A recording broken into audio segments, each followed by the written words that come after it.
Bonjour à tous. Aujourd'hui, c'est déjà notre 8e culte en ligne et on peut s'attendre à ce que malheureusement il y en ait quelques autres avant qu'on puisse se réunir physiquement. Alors aujourd'hui, comme Manu l'a peut-être annoncé la semaine dernière dans son mail, on va prendre la Sainte Seine ensemble. Alors, si vous n'avez pas encore préparé les éléments dont vous avez besoin, donc du pain et du jus de raisin ou du vin, vous pouvez mettre pause sur la vidéo et aller préparer ça avant qu'on puisse vivre la suite de ce culte. Alors, commençons ce culte en louant notre Dieu avec ce chant que nos enfants connaissent bien. Éternel, notre Seigneur.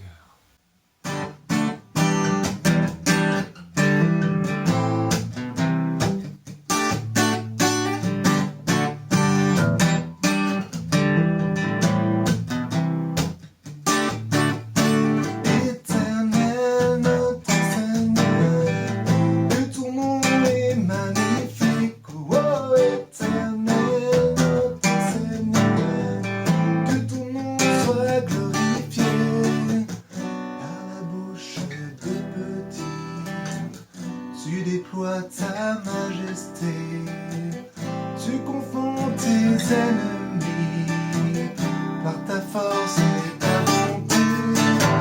Éternel, notre Seigneur, que ton nom est magnifique. Oh, éternel, notre Seigneur, que ton nom soit glorifié.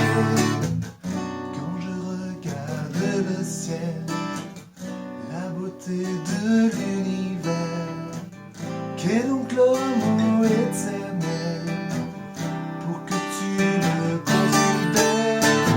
Éternel, notre Seigneur, que ton nom est magnifique.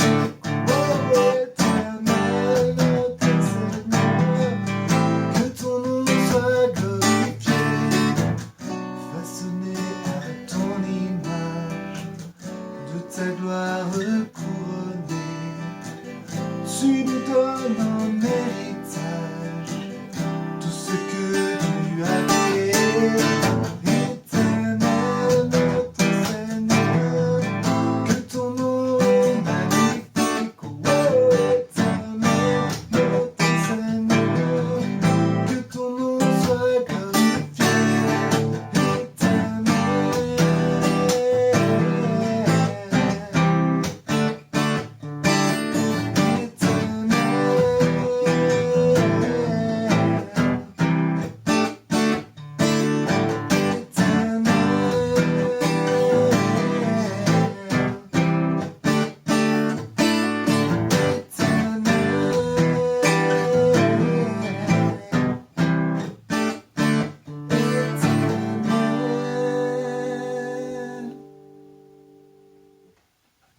Que ton nom est magnifique, que ton nom soit glorifié. C'est des paroles qui nous viennent directement du psaume numéro 8, des paroles de louange. Et peut-être que c'est une tournure qui ne nous est pas habituelle. En français, on ne parle pas comme ça du nom. C'est une tournure courante en hébreu par contre. Et en fait, le nom, ça représente la personne qui est désignée par ce nom. Ça résume en quelque sorte cette personne-là. Et Dieu en particulier s'est révélé avec plusieurs noms progressivement. Éternel, c'est le nom avec lequel il s'est révélé à Moïse, avec le peuple d'Israël, quand il a établi une alliance avec eux. Et le nom, c'est ce à quoi est attachée la louange, donc avec le chant qu'on vient de chanter, que ton nom soit glorifié. Le nom, ça peut aussi être quelque chose qui porte la gloire, la réputation de la personne, ici la gloire de Dieu. Le nom, ça peut aussi être associé à l'autorité, et on pense aux disciples qui chassaient les démons au nom de Jésus.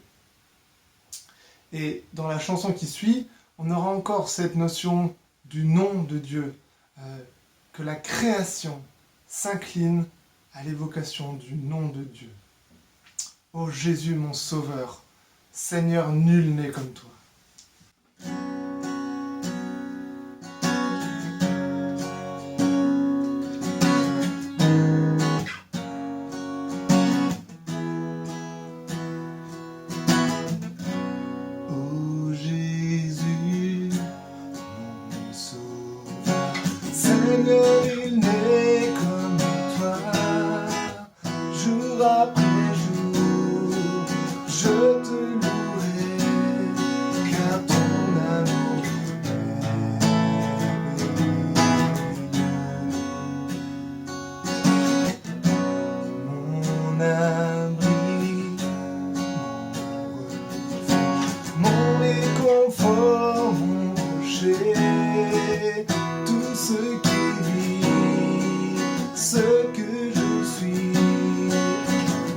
cesse de t'adorer.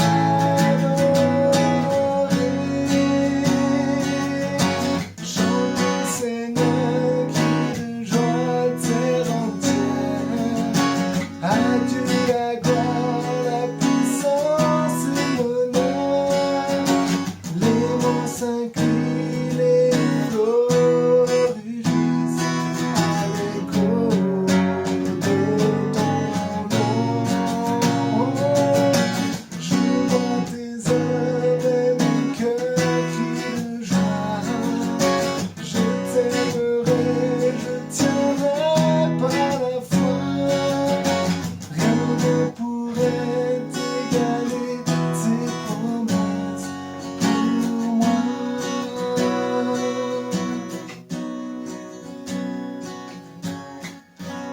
Oh Jésus, mon sauveur, Seigneur, il n'est comme toi. Jour après jour, je te louerai, car ton amour est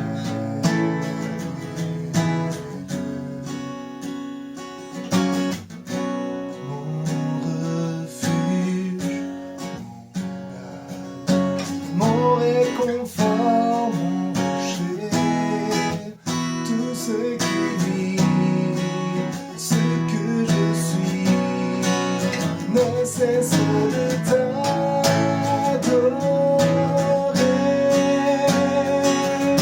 Chante au Seigneur, crie de joie terre entière. À Dieu la gloire, la puissance et l'honneur. Les mots s'inclinent et les flots rugissent à l'écho de ton nom. Je vois tes œuvres et mon cœur crie de joie. Je t'aimerai, je tiendrai par la foi. Rien ne pourrait t'égaler, tes promesses. Rien ne pourrait t'égaler, tes promesses. Rien ne pourrait t'égaler, tes promesses pour moi.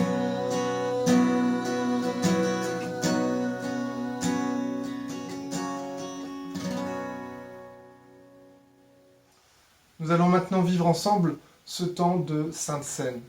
Alors qu'est-ce que c'est que ce repas de la Sainte Seine? C'est pas un repas comme les autres, un apéro ou je ne sais quel buffet. Non, c'est un repas d'alliance. Ou en tout cas, ça fait référence au repas d'alliance que Jésus a vécu avec les apôtres, le dernier repas qu'il a eu avec eux avant d'être crucifié. Alors, on n'a pas l'habitude de ces alliances, de ces repas d'alliance. En fait, il faut comprendre que, en tout cas dans le Proche-Orient ancien, quand il y avait une alliance entre deux parties, il y avait un repas pour sceller cette alliance. Comme nous, par exemple, quand on va acheter une maison, il y a toute une séance de signature chez le notaire. Ben ça représente un peu ça. Et là, c'est la signature de cette nouvelle alliance entre Dieu et l'Église. Alors, évidemment, la participation à ce repas d'alliance n'a de sens que si on fait partie de ce peuple de la nouvelle alliance qu'est l'Église, si on est chrétien. Si ce n'est pas votre cas aujourd'hui, on vous invite sérieusement à réfléchir à votre statut et on vous encourage effectivement de rentrer dans ce peuple, de rentrer dans cette alliance. Dieu vous appelle les bras grands ouverts. Il veut vous pardonner de vos péchés, il veut que vous puissiez jouir de la vie éternelle et de toutes les bénédictions qui font partie des promesses du peuple de Dieu. En attendant, si vous n'êtes pas encore baptisé, si vous n'avez pas marqué votre appartenance au peuple de Dieu par les eaux du baptême, je vous invite juste à réfléchir à vos situations, puisque ce repas va être réservé à ceux qui font partie de l'Alliance. Alors, on va juste lire un extrait de ce repas tel qu'il est décrit dans l'évangile de Luc. Quand ce fut l'heure, Jésus se mit à table avec les apôtres. Il leur dit : « J'ai vivement désiré célébrer cette Pâque avec vous avant de souffrir. En effet, je vous le déclare, je ne la mangerai plus jusqu'au jour où tout ce qu'elle signifie sera accompli dans le royaume de Dieu. Puis il prit une coupe, prononça la prière de reconnaissance et dit « Prenez cette coupe et partagez-la entre vous, car je vous le déclare, dorénavant, je ne boirai plus du fruit de la vigne jusqu'à ce que le royaume de Dieu soit établi. » Alors, avant de prendre ensemble les éléments, on va chanter ce chant qui dit « À toi l'honneur, agneau de Dieu ». Agneau de Dieu, c'est un des noms avec lequel on appelle Jésus en faisant référence au sacrifice qu'il a consenti à faire de son propre corps en mourant sur la croix. Et il jouait le même rôle que les agneaux dans les sacrifices pour le péché que faisait le peuple d'Israël, sauf que là, c'était un sacrifice parfait, efficace, une fois pour toutes. À toi l'honneur.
maintenant ensemble les éléments.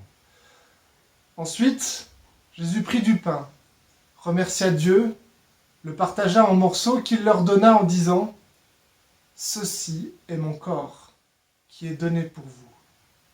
Faites ceci en souvenir de moi. »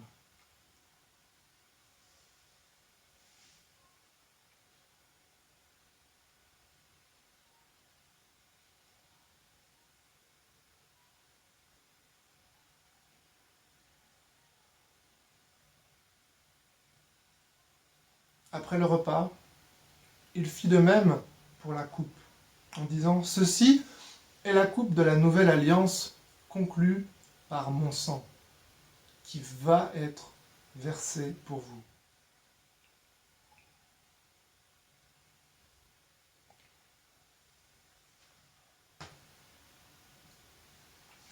Peut-être que vous pouvez prendre un temps de prière pour remercier Jésus pour son sacrifice.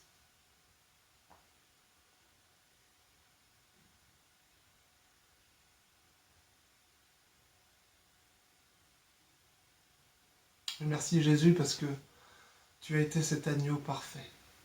Tu as accepté ce sacrifice énorme qui t'a coûté cher, qui a été extrêmement douloureux, autant dans ton corps que dans ton âme, ton esprit qui a été séparé de Dieu pendant ce temps sur la croix. Et cela, ça a manifesté à la fois ton amour et le fait que Dieu soit juste, qu'il puisse nous accepter tout en restant juste. Merci pour ce cadeau magnifique. Et on veut vraiment te louer pour ça. Amen. Alors, d'habitude, quand nous vivons nos cultes physiquement, ensemble à l'église, on a l'habitude d'avoir un temps d'annonce. Et on n'a pas pris ce temps-là pendant les précédents cultes. Et je me suis dit que ça pourrait être intéressant de donner quelques informations concernant la vie de l'église. Les membres de l'église et les personnes proches reçoivent des mails régulièrement de Manu, mais peut-être que certains souhaiteraient avoir plus d'informations. La vie d'église, évidemment, ça ne peut pas se résumer à des vidéos en ligne. Heureusement, on a aussi des groupes de maisons qui continuent à se réunir virtuellement, à distance, par téléphone ou d'autres moyens. Et peut-être que vous-même ne faites pas encore partie d'un groupe de maison et que vous vous sentez un peu seul. N'hésitez pas à nous contacter pour qu'on puisse vous mettre en relation les uns avec les autres, ou peut-être pour avoir un entretien avec Manu ou un autre responsable. Alors, vous allez voir apparaître sur l'écran l'adresse mail à laquelle vous pouvez nous contacter, donc monégliseauzoir@gmail.com. Et bien entendu, vous pouvez aussi aller sur notre site internet, monégliseaauzoir.fr, et vous y trouverez diverses informations et aussi une page contact pour nous contacter. Alors, peut-être que certains d'entre vous se demandent aussi comment ça se passe en ce moment au niveau des finances. Sachez que pour les personnes qui sont membres, engagés dans l'Église, on a continué à apporter nos offrandes. Alors, à défaut de les mettre dans les paniers comme on a l'habitude de le faire, c'est soit des chèques qui ont été envoyés à l'Église ou des virements. Pour avoir le RIB, il suffit de le demander pour que le trésorier puisse vous le donner. Si vous êtes intéressé par cela, n'hésitez pas aussi à le demander via l'adresse de contact.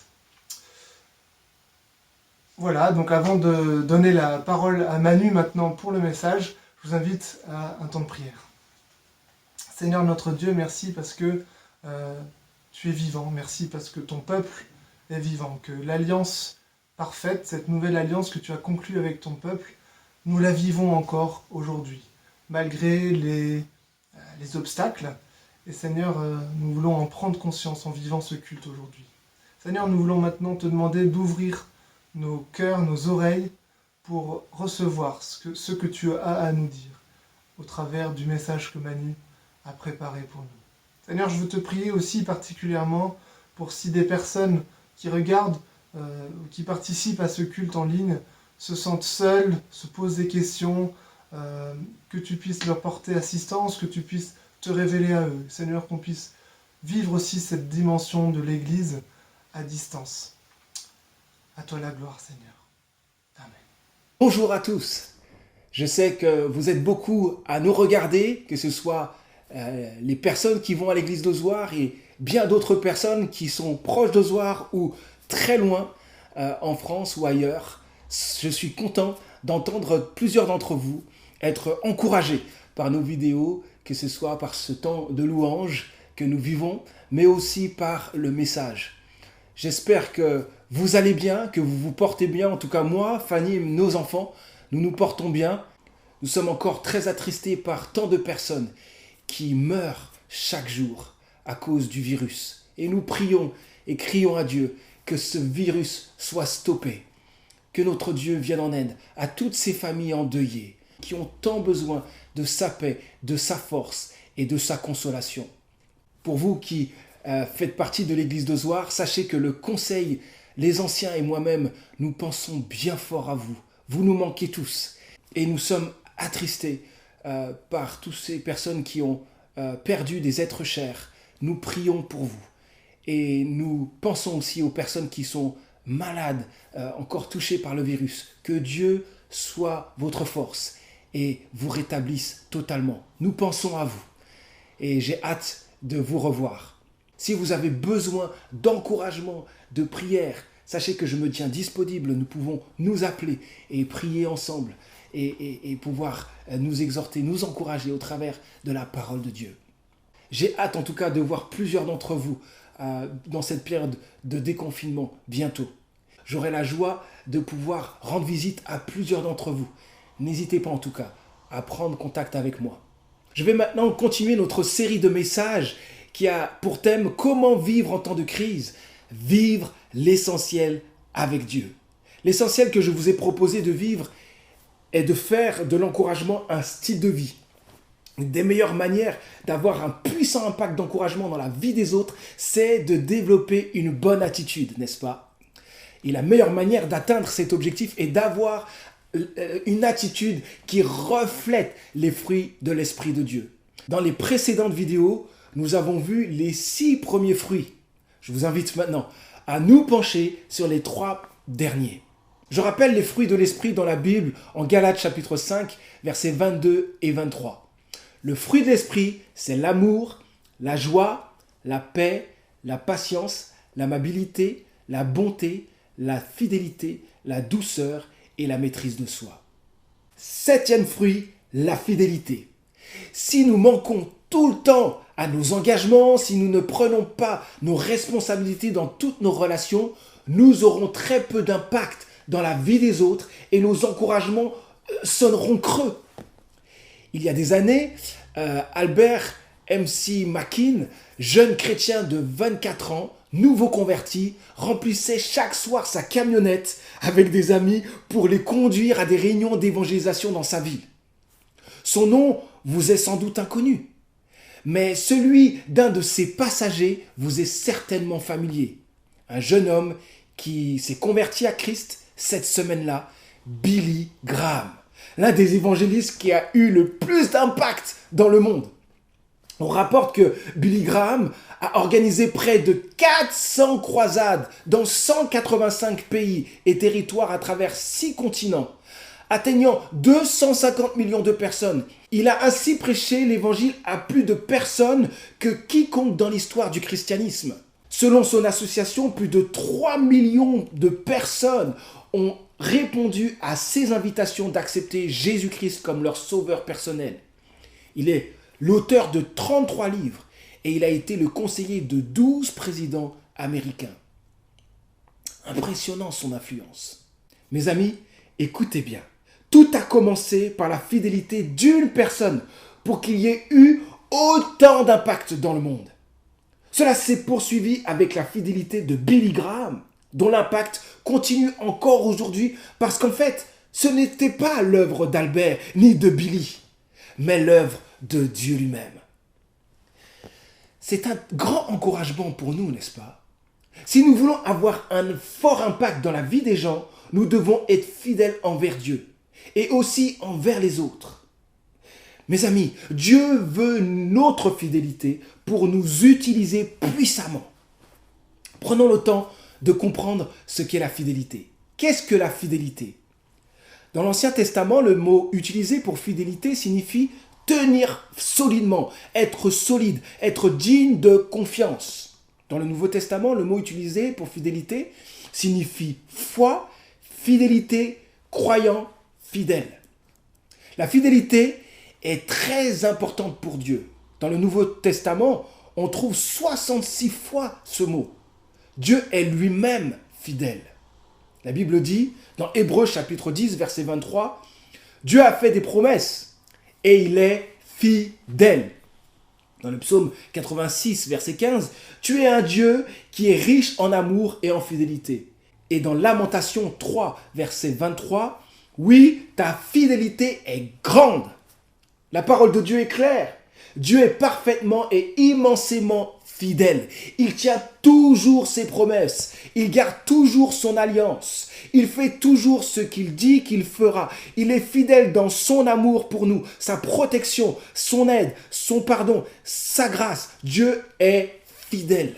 La Bible nous invite à être fidèles à un Dieu parfaitement fidèle. Nous devons être fidèles dans nos relations, en tenant nos engagements, en étant des personnes de parole, en étant des personnes loyales. La Bible dit dans Luc chapitre 16, verset 10, « Si quelqu'un est fidèle dans les petites choses, on peut aussi lui faire confiance pour ce qui est important. Mais celui qui n'est pas fidèle dans les petites choses ne l'est pas non plus pour ce qui est important. » Nous devons aussi être fidèles dans l'amitié. La Bible dit dans Proverbes chapitre 17, verset 17, « Un ami aime en tout temps. Et quand survient l'adversité, il se révèle un frère. » Cela veut dire que dans les circonstances difficiles ou dans les difficultés relationnelles, un ami restera fidèle. La fidélité doit être vécue aussi dans notre mariage. Dans Exode chapitre 20, verset 14, il est dit ceci, « Tu ne commettras pas d'adultère. » La Bible dit aussi d'être fidèle dans l'éducation des enfants. Dans Éphésiens chapitre 6, verset 4, « Vous, les parents, ne poussez pas vos enfants à la révolte, mais pour les élever, corrigez-les et donnez-leur des conseils qui viennent du Seigneur. » Cela ne se fait pas en un jour, les amis. Nous devons le vivre et être fidèles. Nous devons être aussi fidèles dans notre travail. Éphésiens 6, verset 7 dit ceci, « Servez vos maîtres de bon cœur, comme si vous serviez le Seigneur et non des hommes. » Nous devons être aussi fidèles dans notre relation avec Dieu. La Bible dit dans Deutéronome 6, versets 5 et 6, « Tu aimeras l'Éternel ton Dieu de tout ton cœur, de toute ton âme et de toute ta force. Que ces commandements que je te donne aujourd'hui restent gravés dans ton cœur. » La Bible dit aussi d'être fidèle dans l'utilisation de nos dons. Dans la parabole des talents que Jésus a racontée, Jésus conclut ainsi pour ceux qui ont fait fructifier leurs dons. « Très bien, lui dit son maître, tu es un bon serviteur en qui l'on peut avoir confiance. Tu t'es montré fidèle en peu de choses, c'est pourquoi je t'en confierai de plus importantes. Viens partager la joie de ton maître. » Et Dieu veut aussi qu'on soit fidèle en persévérant jusqu'à la fin. On trouve cela dans Apocalypse 2, verset 10. « Sois fidèle jusqu'à la mort, et je te donnerai la vie comme prix de ta victoire. » Mes amis, saviez-vous que Dieu donne sa protection, sa bénédiction, ses récompenses à ceux qui sont fidèles? Voici deux textes qui soulignent cette pensée. La Bible dit dans le psaume 97, verset 10, « L'Éternel garde la vie de ceux qui sont fidèles. » Ou Matthieu 25 que nous avions lu déjà, « Bien et bon, fidèle serviteur, tu as été fidèle en peu de choses, je t'établirai sur beaucoup, entre dans la joie de ton maître. » Dieu veut récompenser notre fidélité. Voici comment nous pouvons développer la fidélité. Nous pouvons développer la fidélité en nous rappelant que Dieu reste fidèle envers nous, malgré nos imperfections. Dans 2 Timothée chapitre 2 verset 13, il y a ces paroles très touchantes qui disent ceci, « Si nous sommes infidèles, lui, il demeure fidèle, car il ne pourra jamais se renier lui-même. » Deuxièmement, travailler de bon cœur pour Dieu, sachant qu'il nous récompensera pour notre fidélité. Colossiens chapitre 3, versets 23 et 24. « Quel que soit votre travail, faites-le de tout votre cœur, et cela par égard pour le Seigneur et non par égard pour des hommes. Car vous savez que vous recevrez du Seigneur comme récompense l'héritage qu'il réserve au peuple de Dieu. 8e fruit, la douceur. La tendance de plusieurs serait de penser que la douceur, c'est être faible, mou. Mais écoutez cette citation de Dean Suying. Il n'y a rien de plus fort au monde que la douceur. Jésus, qui a eu un fort impact dans le monde jusqu'à aujourd'hui, a dit de lui-même dans Matthieu chapitre 11, verset 29, « Je suis doux et humble de cœur. » Qu'est-ce que la douceur? Nous aurions tendance à dire que c'est la qualité de quelqu'un de doux, calme, bienveillant. Mais le mot grec ne s'arrête pas à la douceur, au calme et à la bienveillance. Loin d'être une manifestation de faiblesse, la douceur est le fruit d'une force intérieure liée à la maîtrise de soi et inspirée par l'humilité. Dans sa définition sur la douceur, le missionnaire Rav Chalice a donné ce titre, « La force appropriée ». Il écrit ceci au sujet de la douceur. C'est le caractère d'un homme qui peut s'imposer quand il le faut, mais qui sait également s'effacer. C'est l'équilibre parfait. Dans les évangiles, nous voyons Jésus se mettre en colère devant la vraie méchanceté et même chasser les fraudeurs du temple. Mais nous le voyons aussi se laisser arracher la barbe et recevoir les crachats. Thomas et Wade disent ceci. Les chrétiens qui ont grandi dans la douceur sont équilibrés. Ils ne réagissent pas d'une manière exagérée, ni au contraire, d'une manière trop molle. Ils comprennent quand c'est le moment de se faire respecter ou celui de ne rien dire. Et voici la suite. La douceur choisit la réaction qu'il faut. Si une réaction forte est justifiée, elle est réfléchie, appropriée et sensible au bon moment. La force remplie de douceur. La douceur dans notre relation avec Dieu se traduit par une soumission humble à sa volonté. C'est rester enseignable et accepter d'être repris par Dieu. La douceur doit être vécue dans tous les domaines de notre vie. Le mari doit être doux avec son épouse, car la Bible dit dans Colossiens chapitre 3 verset 19, « Marie, aimez votre femme et ne soyez pas durs avec elle. » Mesdames, vous devez vous aussi être douces avec votre mari.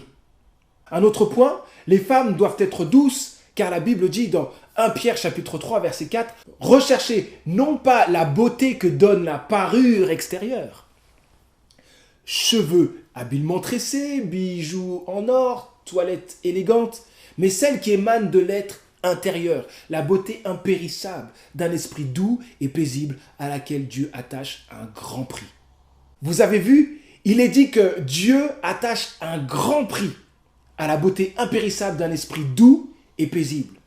Ce texte s'adresse aux femmes, mais nous aussi, les hommes, nous devons développer cet esprit doux et paisible.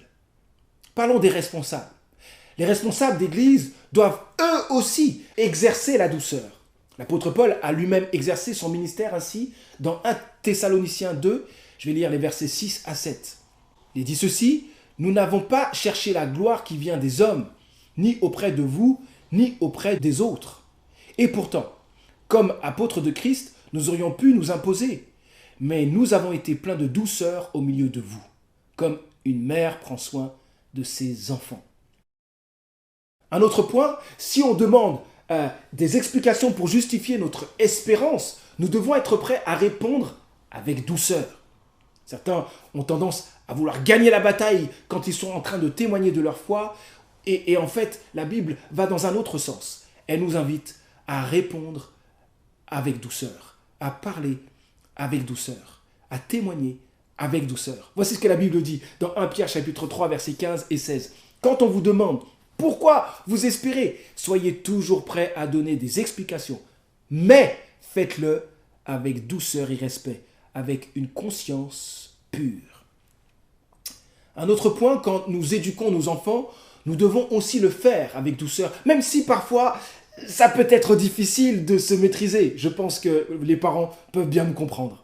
La Bible dit dans Colossiens chapitre 3 verset 21, « Parents, n'agacez pas vos enfants, sinon ils vont se décourager. » Ce texte ne parle pas directement de douceur, mais pour ne pas agacer nos enfants, nous avons bien besoin de nous revêtir de douceur, n'est-ce pas? Face à la colère, nous devons aussi parler avec douceur. La Bible dit dans Proverbes chapitre 15, verset 1, « Une réponse douce apaise la colère, mais une parole blessante excite l'irritation. » Autre point, nous devons aussi reprendre toute personne qui s'égare loin de Dieu avec douceur. Car la Bible dit dans Galates chapitre 6, verset 1, « Frères, si quelqu'un s'est laissé surprendre par quelque faute, vous qui vous laissez conduire par l'Esprit, ramenez-le dans le droit chemin avec un esprit de douceur. » Un dernier point, la Bible va encore plus loin. Notre douceur doit être connue de tous. La Bible dit dans Philippiens chapitre 4, verset 5, que votre douceur soit connue de tous les hommes, qui veut dire de tout le monde. Le Seigneur est proche. Regardons de plus près les différents sens du mot douceur. Soumission à la volonté de Dieu. Le jour où on pense qu'on est arrivé, qu'on n'a plus rien à apprendre de Dieu, que la Bible n'a plus rien à nous dire, nous nous sommes vraiment égarés dans l'orgueil. Mes amis, Dieu aura toujours quelque chose à nous dire. Nous aurons toujours des choses à apprendre sur sa volonté pour notre vie. Sur cette terre, nous aurons toujours à nous repentir d'un péché et à grandir dans notre obéissance à Dieu.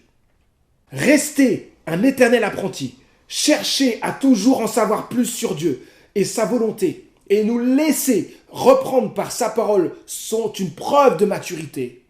Combien je suis touché par tous ces aînés que je connais, qui ont vécu de nombreuses années de vie chrétienne et qui ont gardé une soif intense de Dieu, une soif intense de sa parole, qui veulent toujours en savoir plus sur Dieu, qui ont acquis une sensibilité plus grande vis-à-vis de leur péché personnel et qui ont saisi encore plus la beauté de l'immense grâce de Dieu.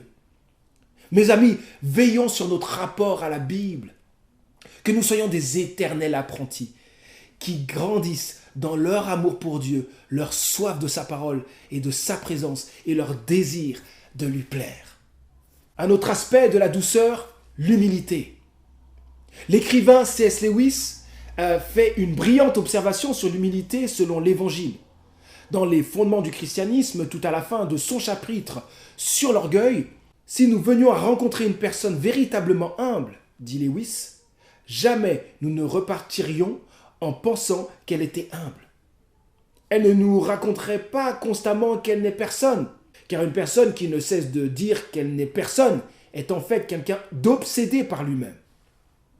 La chose dont nous nous rappellerions d'une rencontre avec une personne évangéliquement humble, c'est combien elle semblait totalement intéressée par nous. Car l'essence de l'humilité évangélique n'est pas de se sous-évaluer, ni de se surévaluer, mais simplement d'être moins centré sur soi. Combien nous avons besoin d'apprendre à être humble. Une attitude humble encourage toujours les autres. Une attitude orgueilleuse écrase les autres et les décourage. Vous ne pouvez pas imaginer le bien que vous apportez aux autres quand vous leur dites que vous avez aussi des combats dans le même domaine que le leur ou dans un autre.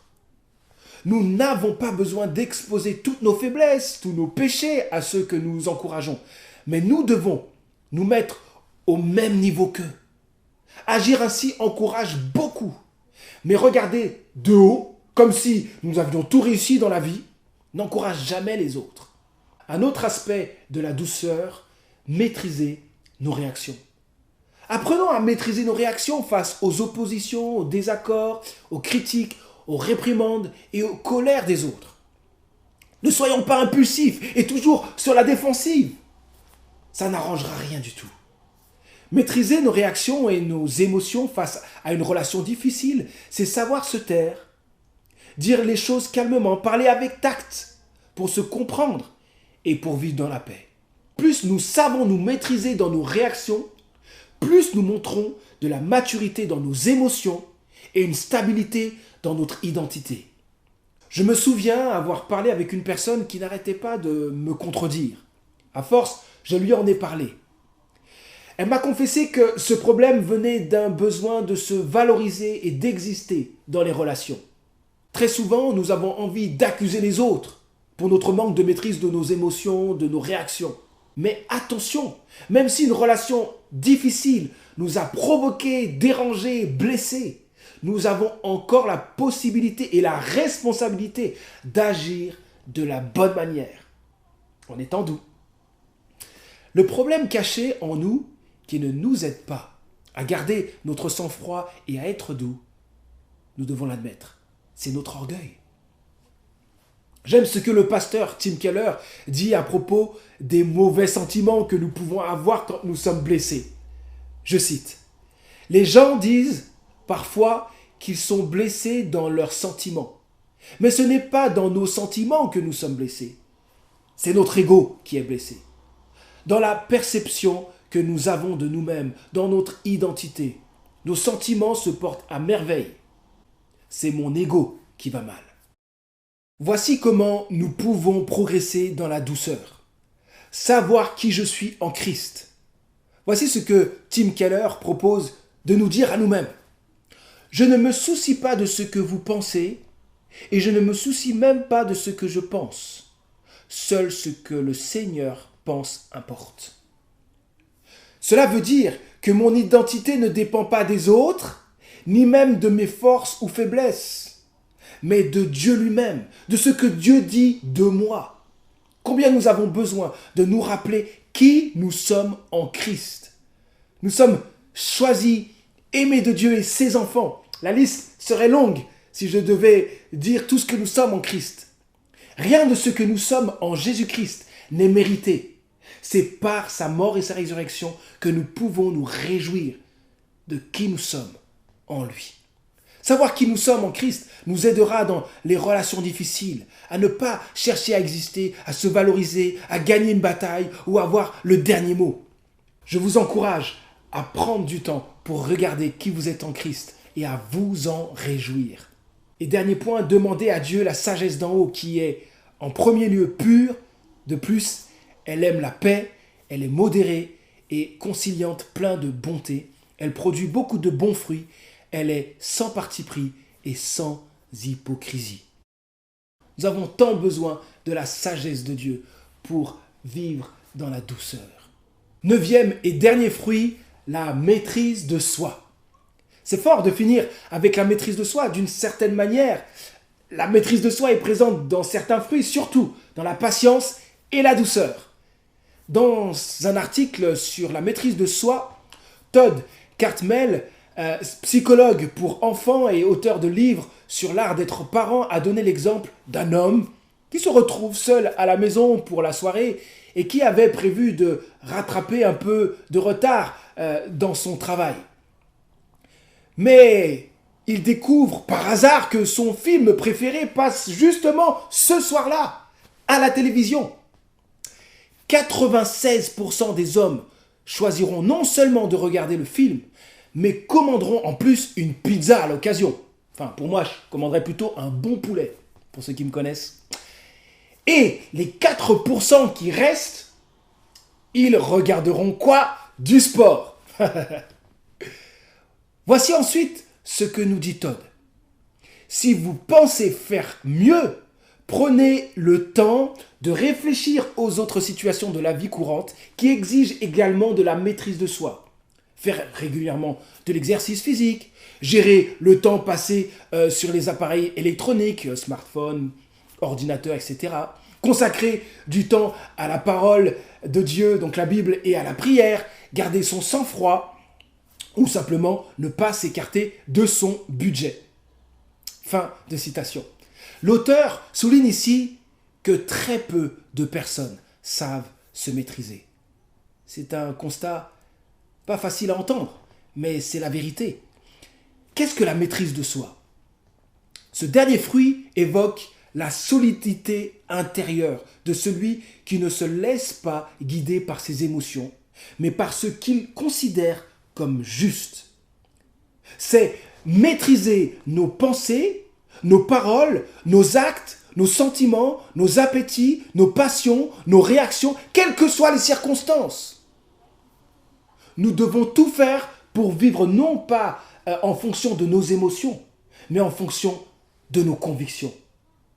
Si nous vivons en fonction de nos émotions, nous n'arriverons pas à vivre pleinement ce que Dieu attend de nous et notre vie aura très peu d'impact sur la vie des autres. Tout dans ce monde nous pousse à vivre pour nous faire plaisir à fond, à suivre nos émotions, nos ressentis du moment sans retenue et sans utiliser la raison. Agir ainsi est un grand danger pour nous et notre foi. Nous ne devons pas dépendre de nos émotions ni de pensées négatives, sinon nous ne maîtriserons pas nos colères, nos paroles, notre orgueil, nos appétits, nos passions, nos envies, nos humeurs. Tellement de gens sont tombés dans l'adultère, dans des dépendances en tout genre, dans des excès de colère, d'irritation, d'emportement et dans un manque de fermeté pour résister face aux tentations, parce qu'elles ont perdu peu à peu la maîtrise de soi dans leur vie. Perdre la maîtrise de soi-même est un signe d'alarme qui révèle un mal plus profond. C'est le signe de problèmes intérieurs non réglés, refus de pardonner une offense, orgueil mal placé, etc. La maîtrise de soi est vraiment nécessaire, non seulement pour dire non au péché, mais aussi pour dire oui à Dieu et à sa volonté bonne et parfaite pour nous. Dans une méditation sur la maîtrise de soi, le pasteur Rick Warren a écrit ceci. Les battants ont en général une chose évidente en commun, la discipline personnelle. Les gens qui ont du succès ont la volonté de faire des choses que la plupart des gens ne veulent pas faire. En tant que pasteur d'une église avec plus de 15 000 fidèles sous mes soins, j'ai pu connaître et conseiller plusieurs des hommes d'affaires les plus brillants de la région du comté d'Orange. J'ai remarqué que les gens qui ont du succès sont disciplinés dans 6 domaines clés. Premièrement, les gens qui ont du succès contrôlent leurs humeurs. Deuxièmement, les gens qui ont du succès mesurent leurs paroles. Troisièmement, les gens qui ont du succès tempèrent leurs réactions. Quatrièmement, les gens qui ont du succès respectent leur emploi du temps. Cinquièmement, les gens qui ont du succès gèrent leur argent. Et sixièmement, les gens qui ont du succès prennent soin de leur santé, en particulier leur santé spirituelle. Maintenant, nous dit Rick Warren, dans quel domaine devez-vous apprendre à vous maîtriser? Rick Warren finit ainsi, votre discipline d'aujourd'hui déterminera votre succès de demain. Plus je laisse Dieu contrôler ma vie, plus il me donne de contrôle sur moi-même. Waouh! Amen! Pour un fort impact dans la vie des autres, laissons Dieu contrôler notre vie afin de vivre pleinement dans la maîtrise de soi. Jésus est vraiment l'exemple suprême de la maîtrise de soi. La Bible dit dans Hébreux chapitre 4 verset 15, « Il a été tenté en tout point comme nous le sommes, mais sans commettre de péché. » Il est important de dire ici que c'est sa victoire sur le péché qui nous permet d'être sauvés, libérés du péché et qui nous permet aussi de vivre dans la maîtrise de soi par la puissance du Saint-Esprit. Comment faire pour être maître de nous-mêmes, de nos émotions et de nos réactions? Premièrement, fuir le péché. La Bible dit dans 2 Timothée chapitre 2 verset 22, « Fuis les passions qui peuvent assaillir un jeune homme. » Autre point, trouver notre secours en Jésus. La Bible dit dans Hébreux 4 verset 16, « Approchons-nous donc du trône du Dieu de grâce avec une pleine assurance. Là, Dieu nous accordera sa bonté et nous donnera sa grâce pour que nous soyons secourus au bon moment. » Un autre point, ne jamais tolérer le péché dans notre vie, persévérer dans notre marche avec Dieu, même quand c'est difficile, et garder nos yeux fixés sur Jésus-Christ, sur son exemple de persévérance, ses souffrances, sa mort, sa résurrection, son règne, son salut. Le texte qui dit ceci, c'est Hébreux, chapitre 12, verset 1. Je cite, « Débarrassons-nous de tout fardeau et du péché qui nous cerne si facilement de tous côtés et courons avec endurance l'épreuve qui nous est proposée. Gardons les yeux fixés sur Jésus qui nous a ouvert le chemin de la foi et qui la porte à la perfection parce qu'il avait en vue la joie qui lui était réservée. Il a enduré la mort sur la croix en méprisant la honte attachée à un tel supplice et désormais il siège à la droite du trône de Dieu. Dernier point, se donner à fond pour Dieu à cause de son immense amour pour nous et nous nourrir de la parole de Dieu qui transforme. La Bible dit dans Romains chapitre 12, versets 1 et 2, « Je vous invite donc, frères, à cause de cette immense bonté de Dieu, à lui offrir votre corps comme un sacrifice vivant, saint et qui plaise à Dieu. Ce sera là, de votre part, un culte spirituel. Ne vous laissez pas modeler par le monde actuel, mais laissez-vous transformer par le renouvellement de votre pensée, pour pouvoir discerner la volonté de Dieu, ce qui est bon, ce qui lui plaît, ce qui est parfait. » Je vais maintenant conclure. Mes amis, faisons de l'encouragement un style de vie. Et dans cette période difficile, avec tant de personnes qui ont besoin d'encouragement, soyons ces personnes qui encouragent, qui consolent, qui font du bien. Et pour avoir beaucoup d'impact dans la vie des autres, par notre encouragement, ayons une attitude qui reflète les fruits du Saint-Esprit. Ayons l'équilibre que la Bible nous donne dans 2 Pierre chapitre 1, dans les versets 3 à 7. Je vais juste lire le verset 3 et le verset 5. C'est Pierre, l'apôtre, qui dit ceci: « Par sa puissance, en effet, Dieu nous a donné tout ce qu'il faut pour vivre dans l'attachement au Seigneur. » Et ensuite, voici ce qu'il nous dit, Pierre. « Pour cette raison même, faites tous vos efforts. » Voilà l'équilibre. L'apôtre Pierre nous dit que nous avons tout reçu. Le Saint-Esprit est en nous. En tout cas, si nous avons demandé pardon à Dieu pour nos péchés et placé notre foi en Jésus-Christ, nous avons reçu le Saint-Esprit. Le Saint-Esprit est en nous. Nous pouvons progresser donc dans une attitude qui reflète les fruits du Saint-Esprit. Ne soyons donc pas découragés dans nos faiblesses. N'arrêtons pas non plus de croire dans la toute-puissance de Dieu à l'œuvre en nous. Et dans un élan de foi, dans les promesses de Dieu et dans l'action du Saint-Esprit, faisons tous nos efforts pour progresser dans l'amour, la joie, la paix, la patience, l'amabilité, la bonté, la fidélité, la douceur et la maîtrise de soi. Je vous invite à prier avec moi. Dieu notre Père, nous voulons encourager le plus de personnes possible avec une attitude qui reflète les fruits de ton Saint-Esprit. Les gens aujourd'hui ont vraiment besoin d'encouragement. Nous avons étudié ensemble les 3 derniers fruits qui sont la fidélité, la douceur et la maîtrise de soi. Seigneur, que ces fruits se développent en nous pour que tu sois glorifié et pour plus d'impact, d'encouragement dans la vie de tous ceux qui nous entourent. Seigneur, certaines personnes ont jeté l'éponge.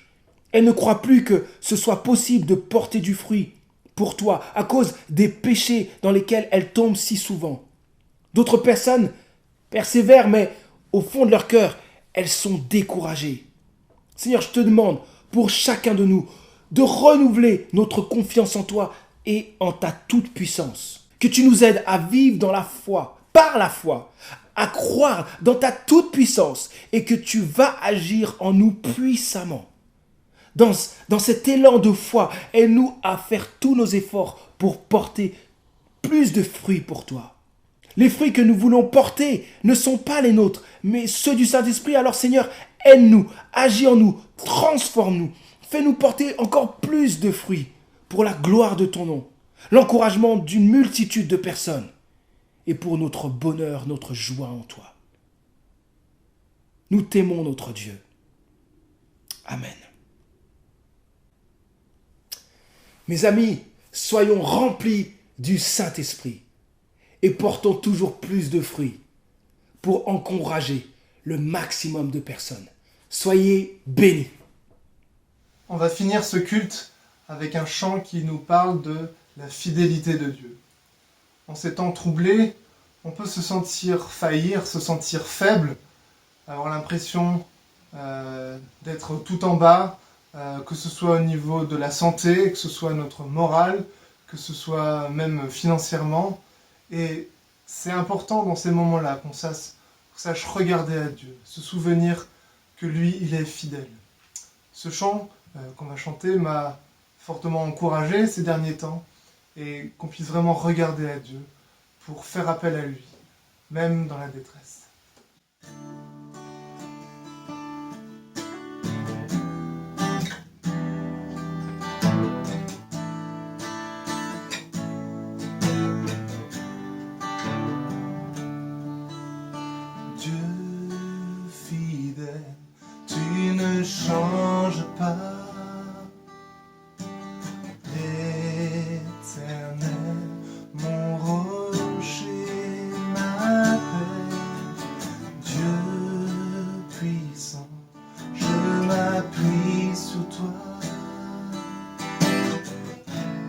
et je crie vers toi, car tu es mon Dieu, et je crie vers toi, j'ai besoin de toi. Encore une fois, Dieu fidèle. Dieu fidèle, tu ne changes pas. Éternel, mon rocher, ma paix. Dieu puissant, je m'appuie sur toi. Je crie vers toi, car tu es mon Dieu. Et je crie vers toi, j'ai besoin de toi. Tu es mon roc au jour de la détresse. Et si je tombe, tu me relèves. Dans la tempête, ton amour me ramène au port. Tu es mon seul espoir, Seigneur.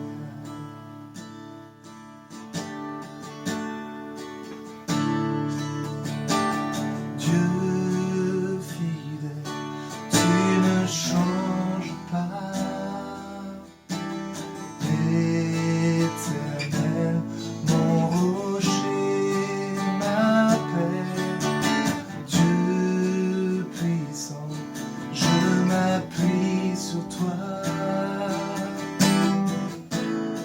Je crie vers toi, car tu es mon Dieu. Et je crie vers toi, j'ai besoin de toi. Tu es mon roc au jour de ma détresse. Et si je tombe, tu me relèves. Dans la tempête, ton amour me ramène au port. Tu es mon seul espoir, Seigneur. Tu es mon roc au jour de la détresse. Et si je tombe, tu me relèves. Dans la tempête, ton amour me ramène au port. Tu es mon seul espoir, Seigneur.